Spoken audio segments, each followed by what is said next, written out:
Oshinoko, the show that's on everybody's mind right now. It's currently the highest rated show on my anime list by a decent margin, and it has received universal praise from the source material fans and the anime only people alike. This show, directed by Daisuke Hiramaki and produced at Studio Dogakabo, debuted with a 90-minute first episode, which adapted the entire first volume of the manga. Also, the manga is written by Aka Akasaka, who is also the author of Kaguya-sama Love is War, but you probably knew that already. Let's talk about Oshinoko. And just to clarify, this is not just an animation breakdown. I will break down the visuals, but that's not the only thing I'll talk about. So, long before the anime adaptation for this show was announced, I had stumbled upon the manga, but I didn't bother reading it. Thing is, I'm only human. I end up forming preconceived notions about a show, or a manga in this case. I always thought that Japan's idol culture was really weird. Yeah, I know cultural differences and all that, but this is just a personal opinion. So when I saw that cover, I instantly dismissed it. From that point on, I heard a lot of good things about this series, so when the anime got announced, I knew I had to watch it. And spoiler alert, I absolutely loved the first episode. However, I was very skeptical about this show, even halfway into the episode. I was glad to find out that it wasn't exactly a happy idol show, but at the same time I prayed that this wouldn't attend the Mushoku Tensei school of grown men in child bodies because that is just so creepy. Well, thankfully those worries were laid to rest. So what is this show about? It's about an idol who gets pregnant, which is a big no-no in that world. Did I mention Japanese idol culture is very weird? Because it is. So said idol named Ai Hoshino travels to a distant hospital in the middle of nowhere. But it just so happens that her doctor is a huge fan of hers. Nice little coincidence. And so the medical procedures continue for weeks, but one day a crazed lunatic who calls himself a fan of Ai corners the doctor, and the Ai Hoshino fan contest begins. Unfortunately, the doctor gets pushed off a cliff and dies. Or does he? He is reborn as Ai Hoshino's son, Aquamarine Hoshino. Thankfully, the show acknowledges how awful that name is. And he somehow retains all of his memories from his previous life. One thing this show loves doing is making you wonder exactly which direction it's headed towards.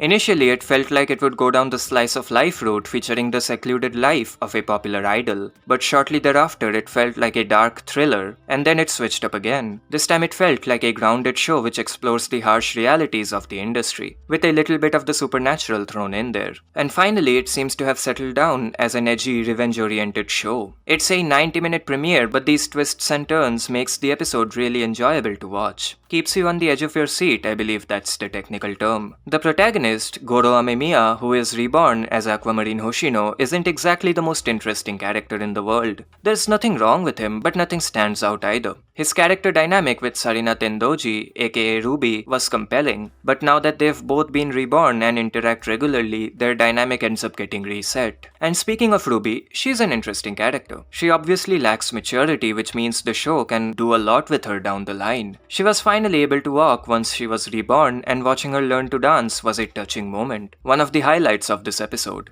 There's more room for growth with Ruby. Aqua is more of an anchor, he's the normal one for the most part. Ai Hoshino is kind of the main character as far as the first episode is concerned. She seems to have an aloof, somewhat airheaded personality. It's almost as if her onstage persona is seeping into her very identity, which is obviously the whole point. This show sums up the entire idol culture into one word: lies. Lying to the fans, lying to media, and even lying to yourself by believing the lies you told to the world. This show does present a unique outlook at this concept. That was Ai's primary conflict, and it was handled really well. Idols are portrayed as these perfect people, but of course that's not something that actually exists. Everybody has flaws. Even Critical thinks JoJo's Part 1 and 2 are good. Everybody has flaws. And one needs to lie if they want to be perfect, or at least presented as such. And it's not like idols lie to fool their fans, they lie because their fans want to be lied to. What's actually happening is irrelevant. As long as the public image is flawless, nobody cares. It's like celebrity worship, but somehow a lot worse. The show even goes into the inner workings of the industry to further accentuate this idea. The way cuteness is used as a marketing strategy, and the way the people behind the camera think. It highlights the lies that serve as the foundation of this industry.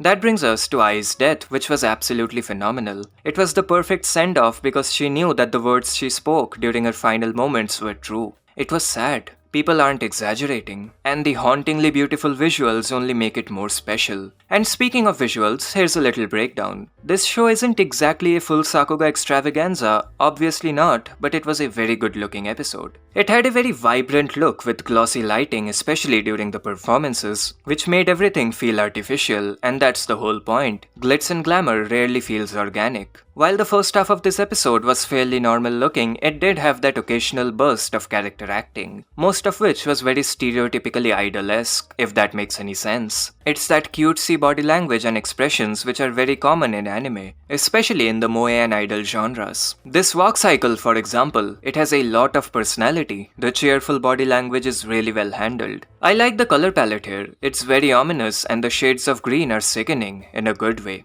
Also, the storyboards are strong around this part. There's a rotation shot which is not good. It's similar to that one cut from Chainsaw Man, except it's even more rough looking. Shota Goshizono wasn't involved after all. The performances throughout this episode were incredible. This one is animated by Kenji Sawada and Kimiaki Mizuno. It starts off with an impact frame sequence and some amazing dancing animation. The body language and the movement is really impressive, and the little eye movements, the hand animation, the lighting, all of it looks perfect. There's yet another performance shortly thereafter, and this one is really impressive as well. It's not just the overall movement that looks great, it's also the little things. The eyes, the hands, the fingers, the attention to detail and the choreography is really good. Even the crowd was hand-drawn, which is really impressive. More of that incredible dancing animation can be seen a few minutes later, this time with hand-drawn light flares and an art style change, with a lot of compositing effects thrown in. Of course, this episode did have some character acting up until this point, not enough to point out, but the characters never felt stiff and lifeless, which is a huge positive. We then reach the final few minutes of this episode and the character acting really steps up a notch. Same with the storyboards and the corrections.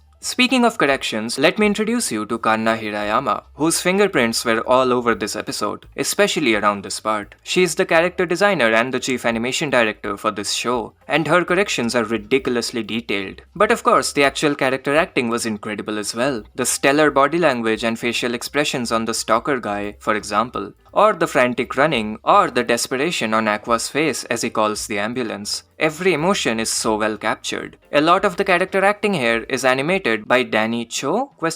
And it was incredible. Hirayama's corrections were in a different league altogether. As I mentioned, an absurd amount of detail can be seen, especially in the eyes and the hair, and this final frame. It's absolutely beautiful and nightmare-inducing at the same time. It's one of the most impressive frames in recent memory. This whole sequence was really good looking. The episode ends with this heavily stylized cut with paintbrush strokes. It looks amazing. Oshinoko was really interesting. It went through a lot of twists, but it seems to have settled down. I went into this episode with a lot of worries, but thankfully all of that was dismissed. However, some new ones have appeared. I am still skeptical about this show, but for different reasons. Firstly, killing off the most interesting character in the show is a risky choice. Of course, the actual death was incredible and thematically powerful, but that also leaves us with Aqua and Ruby as the primary leads, and neither of them are as interesting or compelling as I. But of course, that can easily change. Also, I am worried about the direction this show heads towards. I hope it's not one of those edge-fueled revenge fantasy shows. I hope it has more to offer. Also, I hope the production team didn't exhaust themselves with this episode, which isn't unheard of. Hopefully there aren't any significant dips in the overall visual quality. But all things considered, I'm excited to watch this story unfold. It was the perfect first episode. That's about it. Speaking of perfect, find out why Haikyuu is the perfect sports anime by clicking the video on screen. Make sure to like and subscribe if you enjoyed, and until next time.